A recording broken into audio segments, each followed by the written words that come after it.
Milliards de voisins avec Emmanuel Bastide pour les voisins et les voisines. Bonjour, bienvenue 7 milliards de voisins et de voisines. Aujourd'hui, survivre en pleine nature, c'est-à-dire apprendre à faire du feu, à se nourrir dans la forêt ou sur une île déserte, se mettre à l'abri des animaux. Voilà tout ce que l'on peut apprendre dans les camps de survie par des experts du survivalisme. Même si les mots changent selon les tendances, c'est une mode qui se répand avec Internet où des démonstrations d'Indiens d'Amazonie peuvent avoir plusieurs millions de vues. Alors pourquoi un tel engouement pour la vie sauvage, notamment chez les jeunes qui n'ont connu que la vie urbaine et ultra connectée? Simple défi physique, retour à la simplicité, intérêt pour la nature ou encore parfois angoisse de la fin du monde et d'une catastrophe écologique. Nous allons en parler avec un homme qui peut vous apprendre à survivre. Bonjour Alban Cambe. Bonjour. Si déjà j'apprenais votre nom, ça serait bien. Vous êtes journaliste pour Survival Mag. C'est un magazine qui a été créé il y a 2 ans. C'est ça. Et qui diffuse à combien de milliers d'exemplaires? Environ 55 000 exemplaires. Voilà, ça dit déjà beaucoup de choses de l'intérêt pour ces sujets.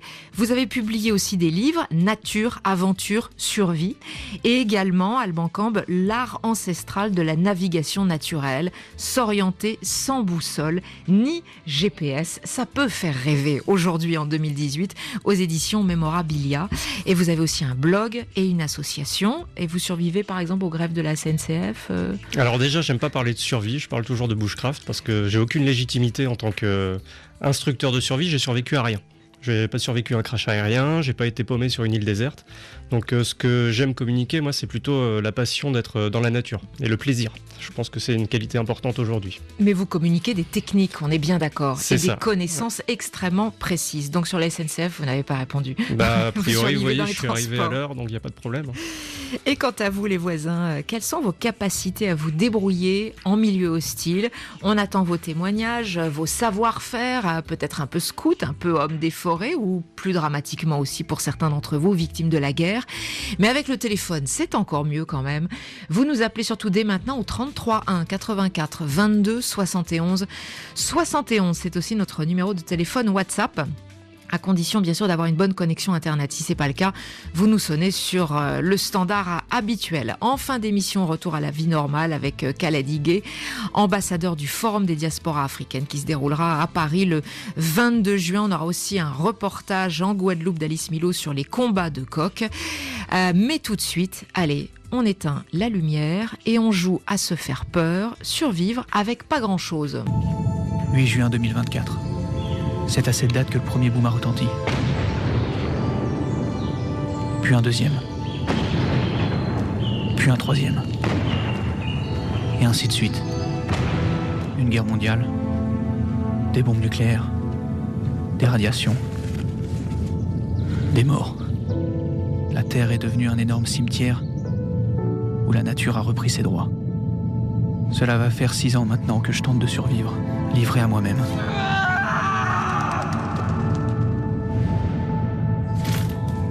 J'ai peur de devenir fou, mais je dois me faire une raison. Je suis le dernier être humain vivant sur cette terre. Un sac de couchage, un matelas, une bouteille d'eau, une corde. Et ça, c'est un sac avec un masque à gaz et un filtre dessus. Le but, c'est de montrer qu'on peut vivre autrement. Allez, mais ça fait 6 ans que je vis seul dans la forêt, là, à manger de l'écorce, vaincre le froid, chasser des bêtes. Ça c'est con. Ah bah ouais, c'est con, ouais. Un soir de grande famine, je me suis bouffé 2 doigts. Pour survivre, il faut de la nourriture, de l'eau, un abri et du feu. Il y en a qui préfèrent construire un bunker ou encore se réfugier sur une île. Nous sommes dans ce qui sera la salle à manger. Au fond, il y aura les chambres, la salle de bain, la salle des machines, tout ce qui permettra à cet équipement d'être fonctionnel et confortable. On peut stocker assez de nourriture pour 24 personnes pendant 1 an. Ici, on pourra cultiver tous les jours des légumes, des citrons, des tomates, des courgettes, toutes sortes de légumes frais, ainsi que la salade. Il y aura des agents de sécurité en haut des collines, tout autour. On pourra voir de 40 à 80 km à la ronde, dans toutes les directions. Donc je ne vois pas comment on pourrait être envahi, à moins que ce soit par une armée. Les copains, il y a un truc bizarre à la barricade. Venez voir, venez. Monde de gens morts. Quoi? Tout un tas de gens morts sur la route. Il n'y a plus personne sur Twitter. Pandémie. Quoi? C'est pandémie. Il y a une putain de pandémie. On reste calme. On garde son sang-froid. C'est la fin du monde, on se reverra dans l'au-delà. L'amour et l'amitié plus fortes que l'épidémie. Voilà, ça part dans de doux délires. Alban Cambe, il y a beaucoup de dingues, beaucoup de moqueries aussi sur le survivalisme. Vous avez l'habitude? Oui, tout à fait, parce que je pense que ça vient d'une incompréhension en fait. C'est-à-dire que le mouvement survivaliste tel qu'on peut l'identifier aujourd'hui et tel que les gens s'en font l'image, ça dérive de ce qui s'est passé durant la guerre froide aux États-Unis. Donc des gens qui construisaient des bunkers, qui se préparaient à une guerre atomique. Dans les années 60. Voilà, dans les années 60, donc qui vraiment s'attendaient à une catastrophe. Donc Kurt Saxon, américain d'extrême droite, qui était un personnage assez controversé et qui distribuait des livrets de survie à des gens et voilà, des manuels d'autodéfense. On peut pas tout rattacher à lui. Et je sais très bien qu'il y a des personnes qui se rattachent uniquement à cette personne-là, mais ce serait un syllogisme de dire que tous les survivalistes sont d'extrême droite. Ça, c'est totalement faux déjà. Par contre, en fait, l'image qu'on a du survivalisme à l'heure actuelle, elle est dérivée effectivement de cette tendance durant la guerre froide, mais ce qu'on a oublié, c'est que du coup, suite à la guerre froide, lorsque finalement il n'y a pas eu de guerre atomique, les survivalistes et l'Amérique finalement a fait son autocritique et on s'est retrouvé avec des personnages de survivalistes dans les films hollywoodiens, dans les romans, dans les comics, qui sont tous présentés comme des huluberlus avec des armes à feu, des bunkers, des tas de boîtes de conserve.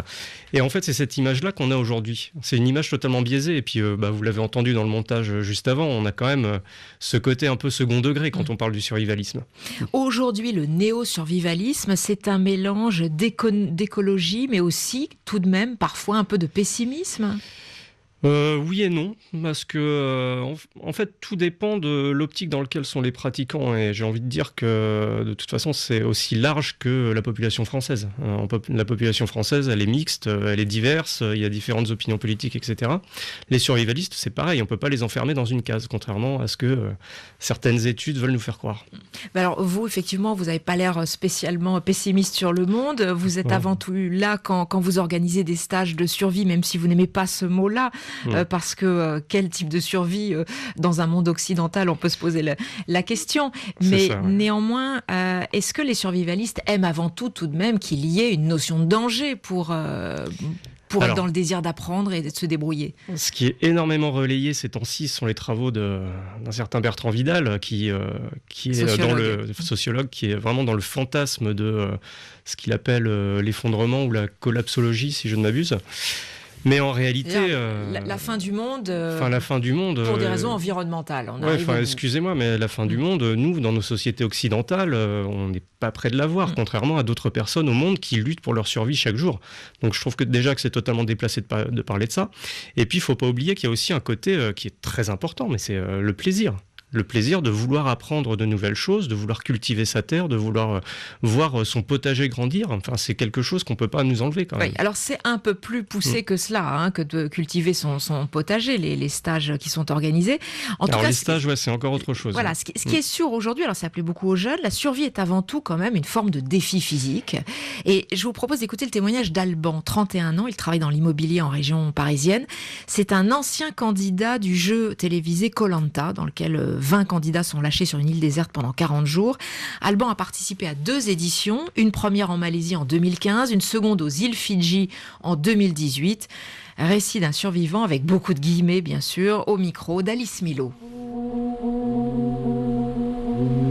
Tant qu'on n'a pas vécu Koh-Lanta, on le sous-estime tous. Et c'est vrai.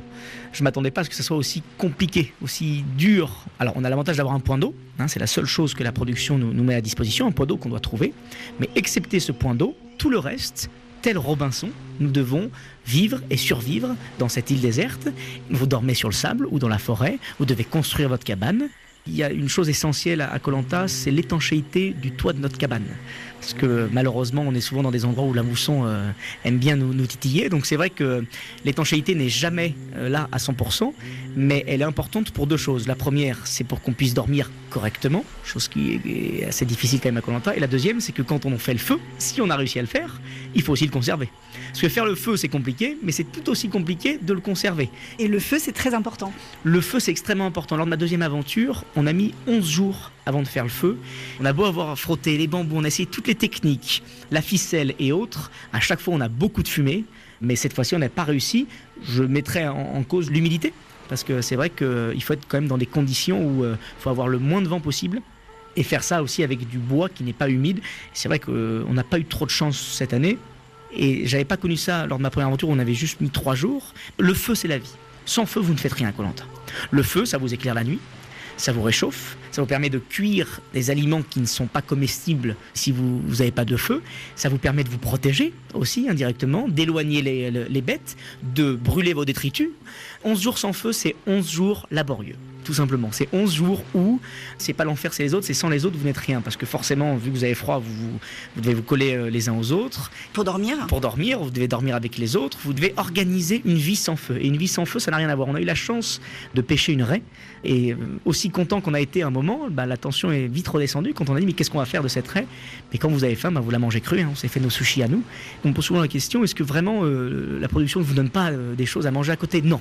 La seule chose que Dame Nature nous donne à manger, déjà, c'est de la coco, à volonté. Il ne faut pas oublier qu'on a toujours à manger sur une île. C'est ça qui est formidable. Dans la survie, on n'a pas besoin d'être un expert en plantes ou quoi que ce soit, il y a toujours à manger, et notamment de la coco. Voilà, la coco, c'est vraiment l'aliment phare de notre survie. Ça vous permet de mastiquer quelque chose, ça vous permet d'avoir quelque chose dans le ventre. Mais je vous garantis que même aujourd'hui, les shampoings à la noix de coco, je peux vraiment pas. C'est-à-dire qu'à la fin, on n'en pouvait tellement plus de la coco qu'on la brûlait dans de la casserole, mais brûlée comme une merguez qu'on a oubliée sur un barbecue, et on la mangeait comme ça juste pour qu'elle ait un goût différent. Tellement la coco et nous, c'était compliqué. Une fois qu'on a fait le feu, on avait la chance, on a trouvé du manioc, la pomme de terre régionale, tout simplement. Donc il a fallu creuser, chercher des tubercules. Exactement. Il a fallu creuser. Du manioc sauvage. C'était du manioc sauvage, oui. Rien n'est planté là-bas. Et j'ai oublié notamment au Fidji, il y avait beaucoup de crabes de terre. Et ça, c'était un délice. Crabes de terre le matin ou le soir, parce que sinon la journée ils dorment. Mais matin ou le soir, ça grouille de crabes de terre. Et donc, faut les faire cramer dans le feu. C'est pour ça que le feu est essentiel. Mais c'est vrai qu'au sinon, on avait des kits de pêche. Mais les kits de pêche, c'est partir au large. C'est forcément être à 2 en termes de sécurité. C'est descendre à 5, 6, 7 mètres de profondeur. Et c'est, là je vais être un petit peu égoïste quand je vais dire cette phrase comme ça, mais c'est se fatiguer aussi pour les autres. Ce qui m'a le plus surpris dans ma confrontation avec la survie, c'est mon corps, tout simplement. C'est extraordinaire à quel point notre corps s'adapte. Sur mes 2 aventures, j'ai perdu à chaque fois 10 kilos. Au final, dès l'instant que vous avez de l'eau et un petit peu à manger, on peut survivre des années. Spontanément, ne pas se laver les dents, pas de shampoing, pas de savon. On se dit que ça va être terrible, mais au final, ce qu'on oublie, c'est que tous les autres sont dans les mêmes conditions que les nôtres.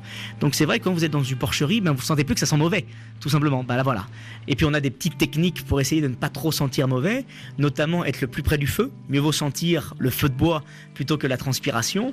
Il y a aussi une technique de prendre de la cendre mouillée et se la frotter contre les dents, parce qu'apparemment la cendre est bénéfique pour les dents, c'est ce qui crée un petit peu l'émail. Alors c'est pas non plus excellentissime, mais c'est apparemment le meilleur des dentifrices sur une île quand vous n'avez rien. Donc voilà, vous avez des petites techniques. On se rend pas compte ce que c'est de l'eau qui coule. On se rend pas compte ce que c'est une douche. Et c'est vrai que c'est un peu comme un rhume. Je pense qu'on jamais le matin on se réveille en disant ah quel plaisir de respirer avec mon nez tant qu'on n'a pas un rhume. Donc c'est le propre de l'homme de se remettre en question uniquement quand il est face au précipice. L'homme avec un grand H, il ne baisse jamais les bras et il va se relever. Alors attention, il se relève en pleurant, en grimaçant, en se plaignant, mais il se relève toujours et c'est ça qui est formidable. Alban Cambe, quel est votre point de vue sur ce genre d'expérience en partie de survie, il faut bien le dire tout de même, c'est quand même pas simple. Ouais, alors c'est sûr qu'on est dans le défi physique là, mais après... Bon, pour moi, Koh-Lanta, je regarde pas trop la télé, pour moi ça reste une émission de régime, pour tout vous dire. Là, la personne a dit qu'elle avait perdu 10 kilos, il y en a qui peuvent s'inscrire s'ils veulent avoir le bikini pour l'été. Mais non, bien sûr, on est face à un défi physique, en fait, là, essentiellement. C'est-à-dire qu'on n'est pas en situation de survie au sens propre, dans le sens où il y a l'équipe de production tout autour, il y a un médecin, il y a les secours qui sont prêts à arriver. Bien évidemment. Néanmoins, quelle est finalement la diversité des expériences et des motivations et des profils des participants dans ce type de stage? Il y a énormément de stages très différents, des stages commando très militarisés, d'autres beaucoup plus dans le plaisir, tels que vous les organisez, dans la connaissance aussi des produits naturels. Mais quelles sont les motivations des participants toujours ? Bah écoutez, c'est aussi varié qu'il y a d'écoles de survie différentes, j'ai envie de dire. Il y en a qui seront beaucoup plus axés commando, donc là on va chercher le défi physique, on va chercher peut-être un peu de tactique, on va chercher aussi peut-être une forme de jeu, quelque part, en devant rester discret la nuit. Il y a même des scénarios en fait qui sont organisés avec des survivants entre guillemets qui doivent rallier le point A au point B et sans être repérés par des chasseurs entre guillemets qui sont là pour essayer de les retrouver en permanence. Ça fait d'ailleurs l'objet de jeux télévisés également, très souvent anglo-saxons à l'origine. Oui, voilà, dans ce genre-là. Ouais. Après, il y a des écoles qui sont plus en mode vraiment survie, rien dans les poches. Qu'est-ce qu'on fait si on s'écrase sur une île déserte ? Et là, on va plus se confronter à l'hypothermie, à la faim, à la soif. Donc en général, là, les participants ne vont pas manger, ne vont pas dormir. On va les mettre peut-être en sous-vêtements dans une rivière glacée, juste pour leur montrer ce que c'est. Donc il y a, pareil, c'est le défi physique, c'est l'envie de se dépasser. Mais c'est aussi l'envie d'apprendre. Et dans beaucoup de stages finalement qui sont labellisés survie en France, en réalité, on ne se met pas en difficulté. En réalité, on est là pour apprendre des choses, pour apprendre des savoir-faire ancestraux, des choses que nos grands-parents savaient faire. Mais on est aussi là par curiosité intellectuelle, par envie de découvrir la nature. Donc avantage apprentissage de technique que résistance physique. Voilà, par exemple dans les stages que moi j'organise, j'axe ça sur le bushcraft parce que pour moi c'est important qu'on prenne du plaisir. Alors qu'est-ce que c'est exactement le bushcraft ? Alors bushcraft, littéralement on pourrait traduire ça par l'artisanat de la brousse. Donc c'est simplement des petits savoir-faire. C'est savoir allumer un feu, savoir reconnaître quelques plantes comestibles, savoir s'orienter sans boussole, sans GPS. Juste des petits trucs et astuces qu'avaient nos ancêtres quand ils devaient se débrouiller dans la nature. Quoi. Allumer un feu dans une forêt française, comment on s'y prend ? Alors déjà, on n'a pas le droit. C'est toujours très humide en plus. Pas forcément, mais en tout cas, il y a tout un côté législatif qui est assez compliqué, donc il faut trouver le propriétaire du terrain, etc., avoir une autorisation. Mais ensuite, il y a plein de méthodes. Et justement, c'est la découverte de ces méthodes-là qui peut être super intéressante. On peut toujours commencer avec des allumettes, ça paraît très simple, mais pour ceux qui font l'expérience, en général, ils s'y cassent les dents parce que ça nécessite une excellente sélection des allumes-feu. Ensuite, on a plein de petits outils en bushcraft comme le fire steel, c'est une sorte de tige de métal qui déclenche des étincelles quand on la gratte. Donc là, il faut trouver également le bon allume-feu. Et après, on peut se confronter à des choses comme le feu par friction, donc frotter des bouts de bois ou utiliser un silex et un matériau ferreux. Donc en fait, rien que ce côté-là, allumer un feu, c'est une discipline à part entière et ça devient un art quand on a enfin réussi à maîtriser un petit peu tous les paramètres, que ce soit l'humidité, l'allume-feu que je sélectionne, le combustible, le vent, etc. Pour les jeux télévisés, on le voit bien, il y a une sélection sur des critères physiques. Est-ce que sinon le bushcraft, à votre sens, est à la portée de tout le monde ? Oui, et je le revendique. C'est-à-dire que j'ai envie de dire à tous les pères et mères de famille, en gros, que s'ils ont des enfants, ils sont obligés d'aller dans la forêt pour essayer de leur apprendre des petits trucs, juste pour le plaisir. Parce que quand ils découvriront la petite lueur de joie dans les yeux de leurs enfants lorsqu'ils auront allumé leur premier feu, là, ils seront prêts à y retourner. Et d'ailleurs, la plus grosse clientèle, entre guillemets, de mes stages, pour mon association, ce sont des mères de famille qui viennent avec leurs enfants. Et pas des pères. Parce que des c'est quand même aussi. Un monde assez masculin. Ouais, des pères de famille aussi, mais là je vous parle du stage que j'ai animé il y a 3 semaines. J'avais 2 mamans qui étaient venues juste avec leurs enfants. J'avais un couple de randonneurs, j'avais un bivouaqueur pour qui c'était un cadeau de sa femme. Mais en tout cas, tout le monde est là juste pour le plaisir, pour essayer de retrouver ce sentiment de transmission finalement. Donc vous partez avec de l'eau potable, évidemment. Alors on part avec de l'eau, on part avec du matériel, on part avec de la nourriture et on se fait un bon gueuleton parce que je trouve que c'est super important de prendre du plaisir aussi de ce côté-là. Vous trouvez des aliments sur place dans la nature également. On agrémente en fait ce qu'on amène. On agrémente avec des plantes sauvages. Par exemple, je leur ai présenté le conopode, qui est une petite plante dont on peut manger le tubercule qui pousse sous terre. Et là, je peux vous dire qu'il a fallu les arrêter, sinon ils auraient dévalisé tout le terrain. Ouais. On va reparler de gastronomie dans ces techniques de survie. Je vous lis le message de Kevin qui est à Lubumbashi, dans le sud de la République démocratique du Congo. Il nous dit « Moi, j'aimerais vivre cette vie sauvage, mais j'ai bien trop peur dans la forêt, des fourmis, des animaux qui peuvent m'attaquer. » Eh bien, pas de problème. Il y a beaucoup de vidéos, Kevin, sachez, sur Internet pour suivre les autres à distance sans prendre de risques. Il faut le dire, ceci dit, passer la nuit dans la forêt, même en Europe, quand il y a des sangliers, c'est pas forcément... J'en ai fait l'expérience, c'est pas forcément agréable, mais bon, c'est toujours le risque et le bénéfice en fait. Vous nous appelez en tout cas, les voisins et les voisines, on vous donne la parole et vous pouvez poser des questions hyper techniques d'ailleurs à Alban Cambe, 33 1 84 22 71 71. Pour nous les voisins, c'est comme une seconde famille. RFI. Et la planète se parle. Alors, quels sont vos savoir-faire pour vous débrouiller dans la nature? On a posé la question à nos auditeurs. Marvel nous a contacté. Bonjour Marvel. Bonjour la voisine internationale. Merci Marvel, vous êtes le bienvenu chez 7 milliards de voisins. Vous êtes à Pointe-Noire en République du Congo, vous avez 29 ans. Et évidemment, le sujet survivre en pleine nature évoque vos expériences de jeunes scouts. Oui, exactement. J'ai eu la chance en 2004. Bon, grâce au scoutisme, on appelle ça le campement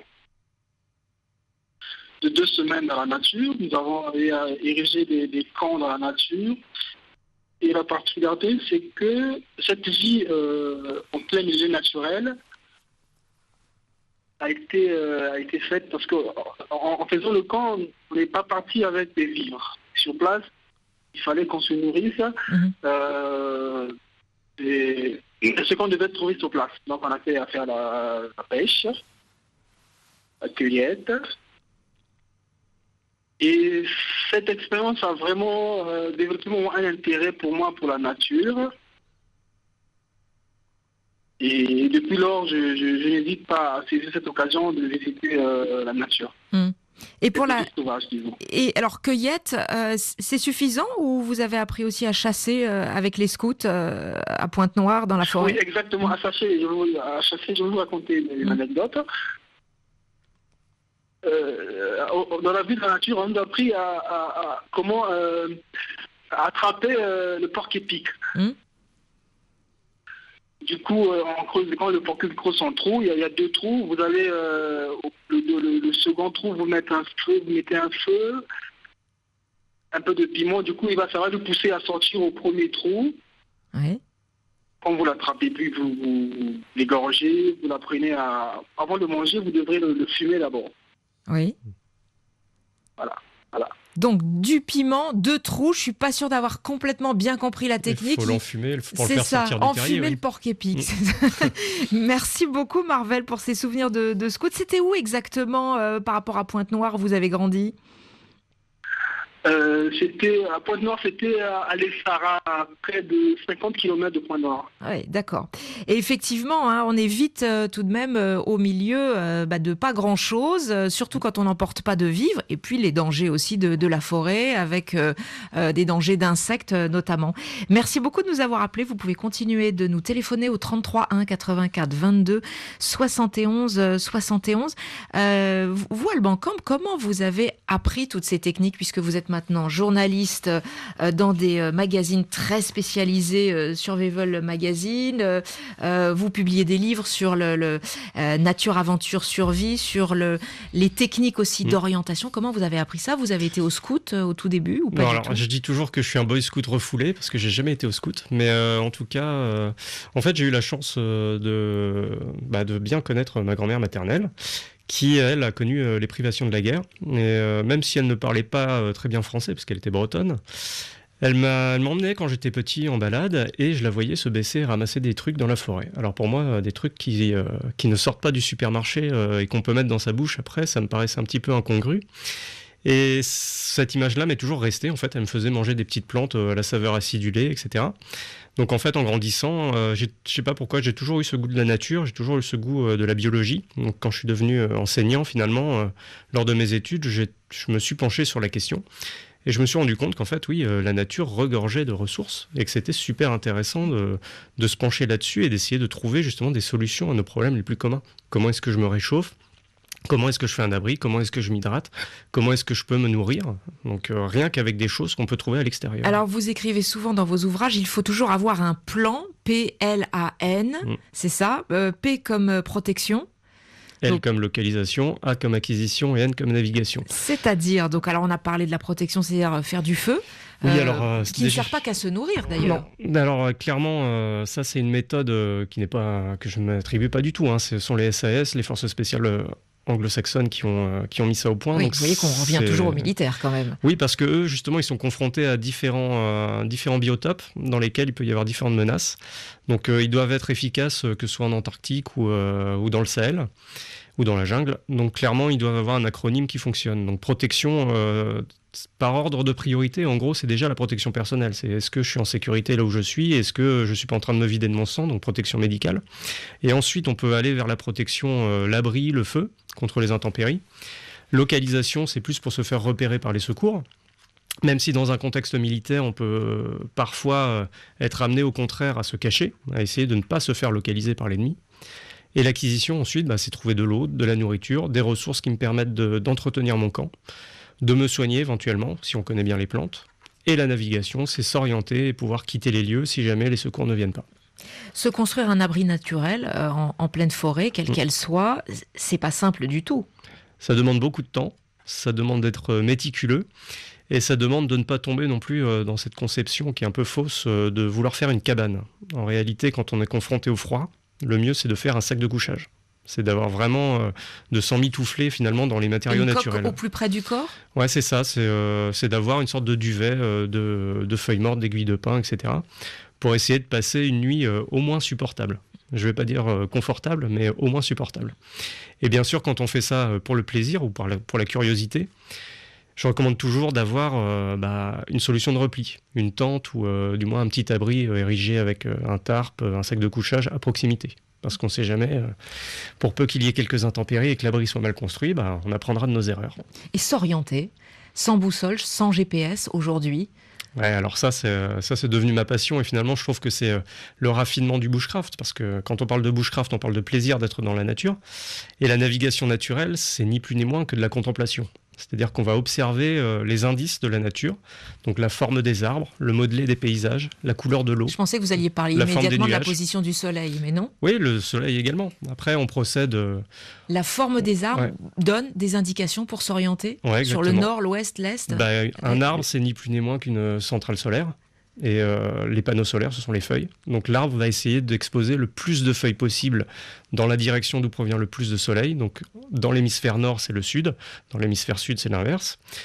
Et l'arbre, il est également soumis au vent. Donc quand on connaît les vents dominants, finalement, la forme de l'arbre va être influencée par le vent et on va pouvoir retrouver les directions.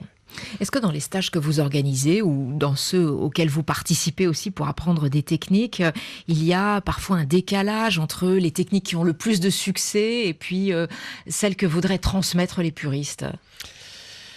Disons que dans ce domaine, comme dans beaucoup d'autres domaines, il y a beaucoup de mauvaises conceptions et il y a beaucoup de mythes. Donc pour la navigation naturelle, le mythe le plus connu, c'est la mousse. Je vous mets au défi de partir avec une boussole dans n'importe quelle forêt française, n'importe quel bois, et de me prouver que la mousse pousse réellement au nord. Ça, c'est quelque chose sur lequel on se casse les dents en général. Après, il y a beaucoup de mythes, par exemple, pour allumer un feu, le feu par friction. Il y a un fantasme avec cailloux. Non, avec deux bouts de bois. Deux bouts de bois, mais aussi avec les cailloux également aussi. C'est vraiment un fantasme. Pourquoi c'est un fantasme ? C'est une image un peu romantique de se dire qu'on va partir dans la brousse, trouver le caillou qu'il faut, donc par exemple un silex et un minerai ferreux comme de la marcassite ou de la pyrite, et qu'on va pouvoir allumer un feu. En réalité, ces deux cailloux-là, on ne va jamais les trouver vraiment au même endroit. Et nos ancêtres, lorsqu'ils utilisaient cette technique-là, ils importaient parfois sur des milliers de kilomètres des silex ou alors de la marcassite.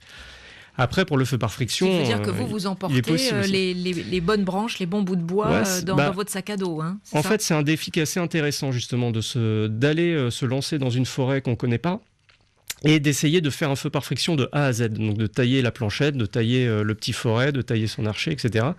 Alors, je me lance ce défi de temps en temps. Oui, sympathique les petits exercices du dimanche. Hein. Quand on y arrive, je peux vous garantir que c'est ultra gratifiant et qu'on est super fiers de voir jaillir des flammes à partir de rien. Regarder, entendre, observer, voilà les maîtres mots. Vous nous appelez au 33 84 22 71 71.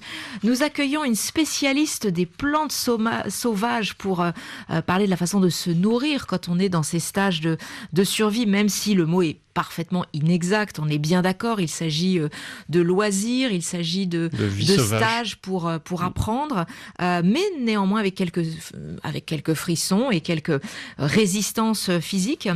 Bonjour Laurence Talleux. Bonjour Alban. Salut Laurence. Vous êtes formatrice plantes sauvages, comestibles et monitrice de vie en pleine nature. C'est ça. Qu'est-ce que vous... Formatrice... Oui. Particulièrement auprès des professionnels Et puis on organise des stages aussi un petit peu comme Alban pour faire découvrir la vie en pleine nature. Formatrice auprès de façon ludique. Alors auprès de professionnels, c'est-à-dire des cuisiniers?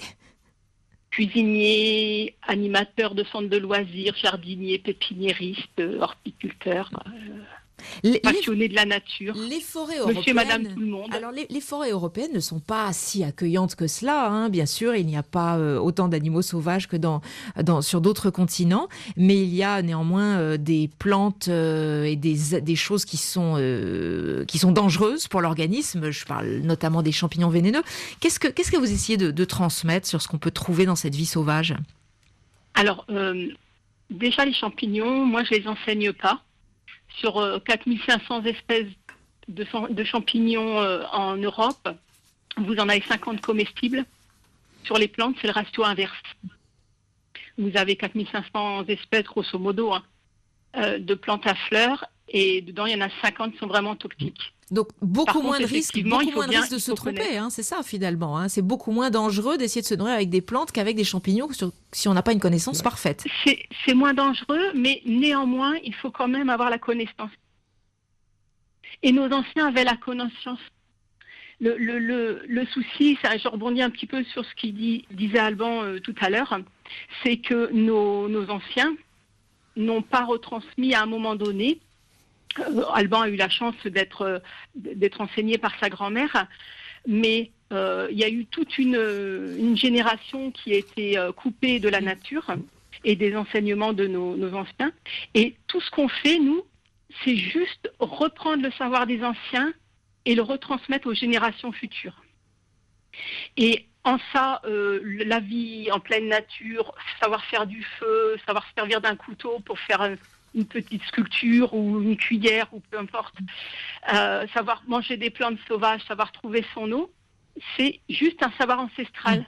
Un repas 100% forêt, ça peut être quoi, par exemple, Laurence Talleux? Parce qu'on a envie d'avoir une idée concrète de ce qu'on peut manger tout de même. Ça peut être quoi? Alors, 100% forêt, déjà, moi, je ne suis pas végétarienne, donc il faudrait que je puisse chasser ou pêcher pour avoir l'apport en protéines. On peut avoir l'apport en protéines avec plein de plantes, hein. Mais quand on vit en forêt, on a une dépense énergétique qui est plus importante. Et du coup, il faut forcément avoir un apport extérieur, on va dire animal. Après, on peut manger vous pensez à quoi? Alors, du pissenlit que les gens connaissent déjà. Alors attendez, question animale, vous pensez à quoi par exemple? Un poisson. D'accord. S'il n'y a pas de plan d'eau? Ah bah après, il faut avoir un permis de chasse. Il faut être en période de chasse, on est en France. On est d'accord. Ouais, puis après, c'est plutôt des techniques qui passeront par le piégeage aussi pour s'économiser l'énergie.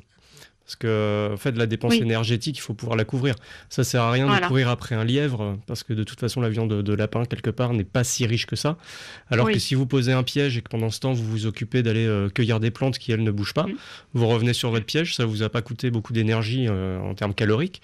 Et pourtant, s'il est rempli, ce piège-là, vous allez pouvoir vous nourrir après. Donc, il y a aussi cette notion d'énergie, comme disait Laurence. Et alors, sur les plantes, Laurence Talleux? Alors, sur les plantes, il y a énormément de plantes à manger. Le problème, c'est que je ne peux pas vous donner des listes, parce que déjà, ce serait interminable. Et faut pas le lancer. Bon, un exemple de repas. Il faut que les gens puissent reconnaître.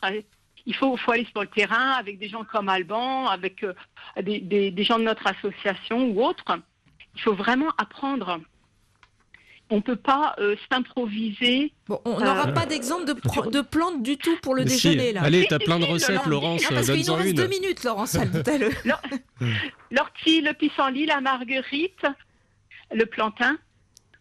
Cuit ou cru? Les châtaignes. Alors, quelque chose de facile. Les châtaignes, les noisettes, les mûres. Déjà, si vous prenez ces 5 plantes que je vous ai citées, c'est énorme. Les gens ne sortent plus... aller au mur. Enfin, moi, je me souviens petite, on allait au mur. Bon, alors là, quand même, ça, c'est pas trop compliqué. Il faut que ça soit la saison. Les orties, on les trouve en toute saison ou presque. Qu'est-ce qu'on fait avec des orties? Alors, basiquement, vous pouvez faire la soupe d'ortie. Vous pouvez faire des chips d'ortie. C'est-à-dire que vous les mettez dans l'huile de tournesol bouillante. Vous les lâchez. Ça va être... Dès que ça fait plus de chips, vous les enlevez. vous mettez un peu de sel et ça fait des chips. Eh ben Les merci, enfants adorent c'est un ça. très bon déjeuner pour une entrée en matière. Merci Laurence Talleux, vous êtes formatrice plantes sauvages comestibles et puis vous êtes aussi monitrice de vie en pleine nature. Je voudrais qu'on laisse la parole à un voisin qui nous a posté un message sur WhatsApp. On l'écoute. Je suis Grace, j'ai 20 ans depuis Goma. Pour moi, le survivalisme n'est pas vraiment un choix totalement, parce que de mon expérience, il constitue le quotidien de millions de gens. Vouloir toujours survivre. Et cela dans des conditions vraiment déplorables et où on n'a pas de choix, à part uniquement survivre. À mon avis, vouloir se mettre dans les mêmes conditions, je pense que c'est un peu vouloir se moquer de ceux qui survivent. Merci. Voilà, c'est un voisin à l'est de la RDC, à Goma. Évidemment, beaucoup de nos auditeurs, pas la majorité, mais une partie en tout cas, ont été poussés pour des raisons de conflit à survivre quelques semaines, quelques mois dans la forêt. Si on prend les millions de gens déplacés tout autour de la planète à cause des conflits, bien sûr qu'on peut se retrouver dans ces conditions-là. Vous en êtes conscient aussi, Alban Camp, dans le fait d'aborder ces questions-là en termes de loisirs ? Oui, bien sûr. C'est pour ça que moi, je revendique le côté loisir bushcraft. Mais je dis toujours aux gens, si vous voulez voir de la vraie survie, il suffit d'aller dans les rues de Paris, d'aller voir des sans-abri, d'aller voir des déplacés, des réfugiés, comme vous dites. Et malheureusement, c'est ça la réalité. C'est qu'aujourd'hui, on se voile un petit peu la face, on se prétend être dans le survivalisme ou la survie, alors qu'en réalité, on ne connaît pas le tiers des difficultés de ces gens-là. Ceci dit, ce qui vous préserve du décalage total avec les réalités, c'est que vous êtes dans l'apprentissage de la connaissance de la nature. On va bien le redire. Ouais, c'est ça. Donc on peut avoir plus d'informations, bien sûr, en lisant vos magazines Survival Mag, où il y a beaucoup de techniques. Ce sont des magazines extrêmement techniques. Nature, aventure, survie, aussi le guide pratique du bushcraft.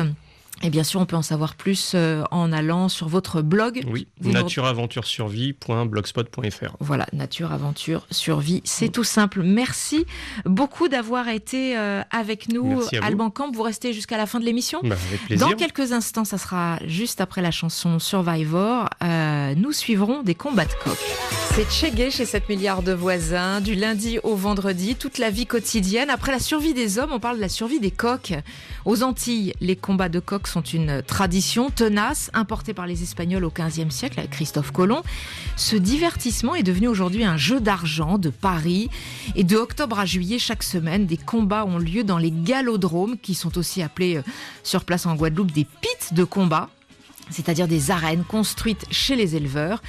Alice Milo nous propose un reportage, un jour de combat en Guadeloupe, du côté de Petit Canal. Âme sensible, s'abstenir. Rosan, qui laisse là? On va assister à la pesée. Donc là, la grande queue, là, c'est pour que les éleveurs fassent peser leurs animaux, c'est ça? Tout à fait, on va peser les coqs avant le combat, ça va? Et les coqs vont se battre aussi, il y aura 2 critères, même poids et même valeur, à 40 grammes de différence seulement. Bonjour monsieur. Bonjour. Alors vous avez votre coq dans les bras là? Eh ben oui, je suis venu m'amuser avec lui. Alors comment il s'appelle? Flèche. Flèche? Ouais. Je l'entraîne 2 fois par semaine. Enfin, il faut dire que c'est comme un footballeur, un boxeur et tout, hein. C'est l'entraînement qui compte. On les considère comme nos enfants pratiquement. C'est-à-dire, qu'est-ce que vous voulez dire? Il ne faut pas les maltraiter, il faut les entraîner, les soigner correctement et puis bon, ça va quoi. Mais alors, vous allez parier sur votre propre coq? Ah ben oui, il faut, ouais. Vous allez parier combien? Là, la pesée, ce sera pour 300 €. 300 €? Oui. De Lorès, il y a combien d'éleveurs qui sont venus avec leurs animaux aujourd'hui? Une quarantaine pour le moment là déjà. Les gens viennent de toute la Guadeloupe quand il y a les combats de coqs. Comme il y a déjà beaucoup de monde, on va essayer de trouver une place dans les gradins maintenant? Oui, tout à fait, parce qu'on risque de ne pas avoir une bonne place. Ce n'est pas nous qui forçons les coqs à se battre. En liberté, les coqs se battent jusqu'à mort, parce qu'ils veulent toujours être le dominant. Si 2 coqs s'échappent maintenant là, ils vont se battre jusqu'à ce qu'il y en a un qui meurt. En liberté, ils se battent jusqu'à mort. C'est la bouillie pour les chats. Dans l'arène, ce n'est pas jusqu'à mort sans suivre. C'est nous dans l'arène qui arrêtons un peu avant. Le combat dure 10 minutes. Il peut y avoir un match nul, il peut y avoir qu'un coq meurt, mais ce n'est pas souvent. Les coqs de combat, ce sont des sportifs de haut niveau qu'on prépare pour des compétitions qui vont aller jusqu'à 6-7 ans.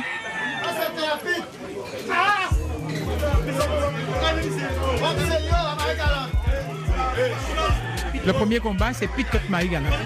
Donc là, il est en train d'annoncer tous les combats qui vont avoir lieu. Oui, et en même temps, il va ramasser l'argent du premier pari. Donc là, par exemple, le monsieur, il a donné 100 €. Mais c'est le prix de son combat. En tout cas, là, on voit que c'est quand même une affaire d'hommes. Hein. Là, il y a une quinzaine d'hommes au milieu de l'arène en train de s'échanger des sous, de préparer les coques. Ça y est, ça commence. Oui. Chaque éleveur se positionne de chaque côté derrière sa porte avec son coq et il le lâche. Oui, et les coqs se battent n'importe où dans l'arène. Et ils sautent. Ils se lancent sur l'autre. Quand on regarde comment ils lancent leurs pattes, ils lancent beaucoup leurs pattes en avant pour se défendre. Et ils tirent avec le bec. On voit qu'ils essayent vraiment de s'attraper par tout ce qu'ils peuvent, hein, les plumes, la tête, ils se piquent.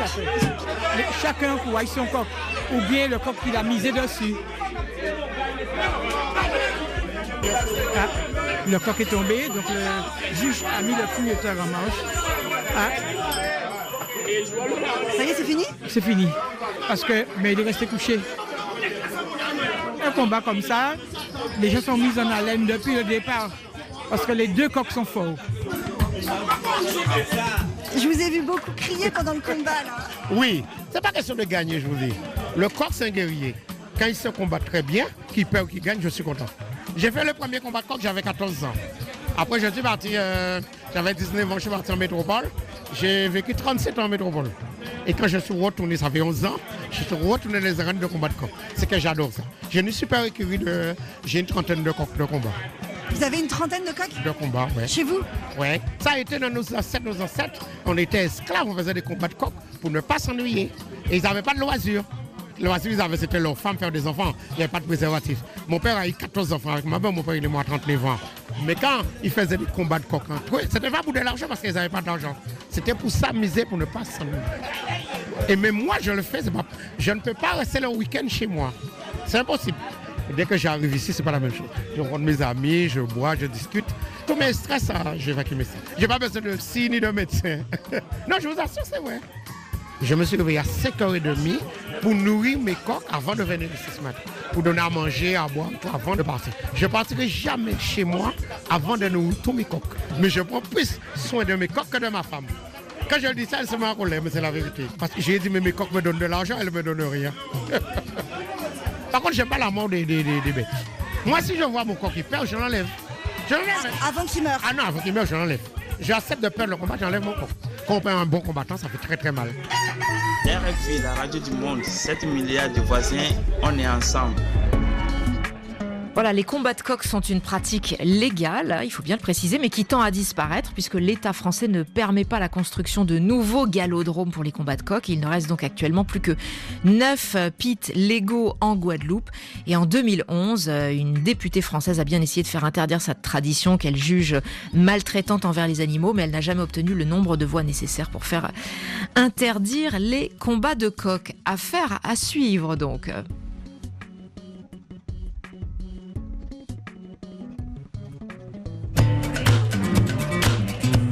7 milliards de voisins et la planète se barre.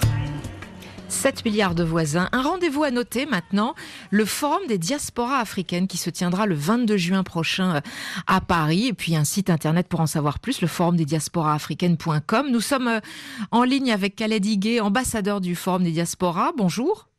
Bonjour. Vous êtes aussi président du think tank Club 2030 Afrique.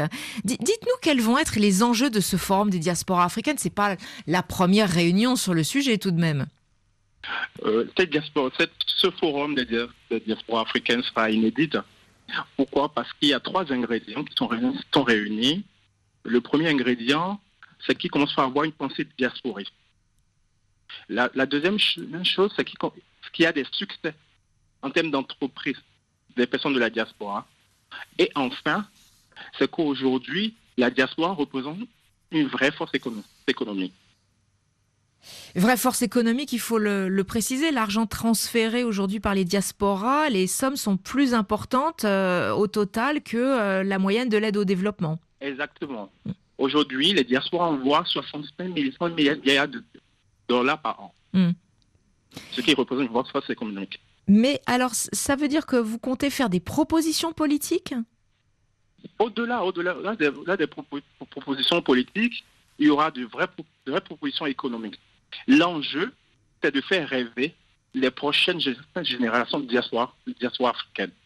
De montrer qu'il y a des entreprises qui marchent, que les diasporas créent, et que les diasporas peuvent créer de la valeur et des emplois. Mais de faire rêver les diasporas ou finalement de mettre davantage la pression sur les diasporas parce que de tout temps, elles ressentent une pression forte de la part des communautés d'origine, des pays d'origine, de jouer un rôle croissant dans l'aide au développement. Non, il ne s'agit pas de mettre de la pression. Les choses ont complètement changé. Avant, la diaspora construisait des écoles par-ci et par-là dans les villages. Ces temps ont changé. Maintenant, on est dans une ère... Khaled Higué ? Oui. Ah, on a un problème de ligne téléphonique, semble-t-il. Nous vous avons joint sur un téléphone portable. Ce que je peux dire, en tout cas, avant qu'on vous retrouve, il nous reste très peu de temps, mais bien sûr, le site internet à ne pas oublier, forumdesdiasporasafricaines.com. Il faut s'inscrire sur le site pour participer à ce forum des diasporas. Près de 1000 personnes sont attendues. Il y aura des conférences, des séances de travail, des workshops, avec bien sûr des conférences données par des modèles, des chefs d'entreprise qui ont particulièrement bien réussi, et puis surtout l'occasion d'échanger et de dialoguer pour mettre en place des projets sur le continent africain. Khaled Higué, merci d'avoir été en ligne avec nous. On est désolé que la ligne téléphonique est coupée. Vous êtes ambassadeur du Forum des Diasporas et président aussi du think tank Club 2030 Afrique. Merci à toute l'équipe qui a préparé cette émission. Cécile Lavolo, Delphine de Dianous, Baptiste Madinier, Didier Cherouz. N'oubliez pas bien sûr que vous pouvez réécouter toutes nos émissions, comme toujours, sur l'appli RFI Pure Radio à la rubrique des magazines et nous retrouver sur les réseaux sociaux, sur Facebook, sur Twitter, sur Instagram. Demain, 7 milliards de voisins, on parlera éducation, comme chaque vendredi. Comment transformer ses compétences en diplôme ? Nous parlerons de la validation des acquis de l'expérience, la VAE, quand on a, par exemple, plusieurs années d'expérience professionnelle et qu'on n'a pas eu la chance d'aller à l'université. On peut aujourd'hui transformer cette expérience professionnelle en diplôme, et c'est le rêve de certains. Ça se fait dans de nombreux pays, y compris d'ailleurs sur le continent africain. On en parlera notamment, une expérience intéressante au Burkina Faso. Vous pourrez bien sûr nous questionner au 33 1 84 22 71 71. À demain les voisins.